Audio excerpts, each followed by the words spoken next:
अध्यक्ष महोदय, मैं आपका कृतज्ञ हूँ कि आपने मुझे इस पर बोलने की आज्ञा दी। यह महत्वपूर्ण प्रस्ताव आज दिल्ली के सामने ही नहीं बल्कि हमारे सारे देश के सामने है। पिछले 2-2.5 साल से बराबर हम इस पर विचार करते आ रहे हैं और यह सोच रहे हैं कि हमारे देश में जो असमानताएं हैं उनको किस प्रकार से दूर किया जाए।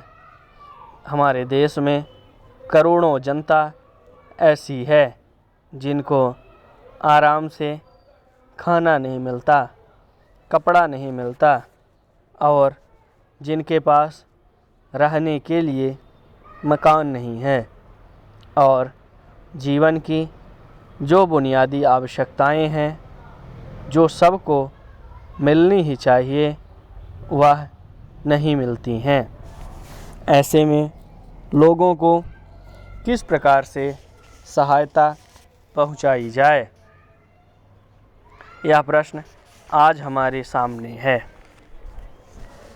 इस संबंध में जैसा कि माननीय सदस्यों को मालूम होगा कि हमारे देश में जो सबसे मुख्य पार्टी कांग्रेस पार्टी है वह इस प्रकार के आयोजनों को आगे बढ़ा रही है। इस बात पर कई महीनों से विचार हो रहा है। कई राज्यों में बिल की शक्ल में भी चीज़ें सामने आई हैं और सबने देश के हित को सामने रखते हुए इस मामले को अभी स्थगित रखा हुआ है।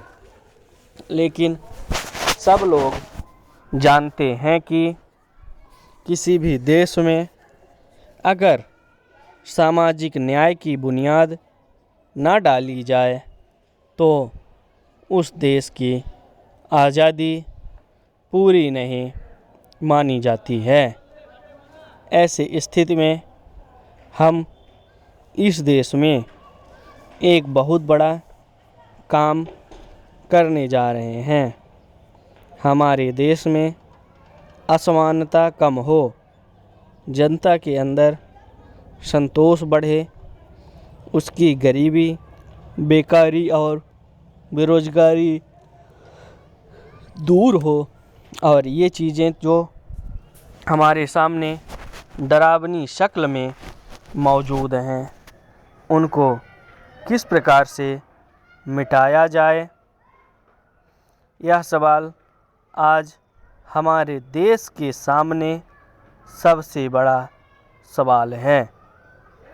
हमारे देश के नेताओं ने यह फैसला किया है कि सारे हिंदुस्तान में अचल संपत्ति के बारे में कोई कानून बनाया जाए जिससे देश के अंदर जो असमानता है वह दूर हो सके और उसको कम किया जा सके।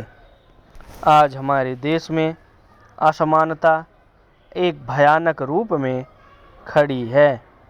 हालांकि हमारे देश के अंदर आय भी कुछ बढ़ी है लेकिन इसके बावजूद हमारे देश में वह संतोष नहीं है, वह बुनियादी चीज़ें नहीं हैं जिसके बल पर हम इस देश में असमानता कम से कम कर सकें। यही कारण है कि यह प्रस्ताव आज यहाँ पर लाया गया है।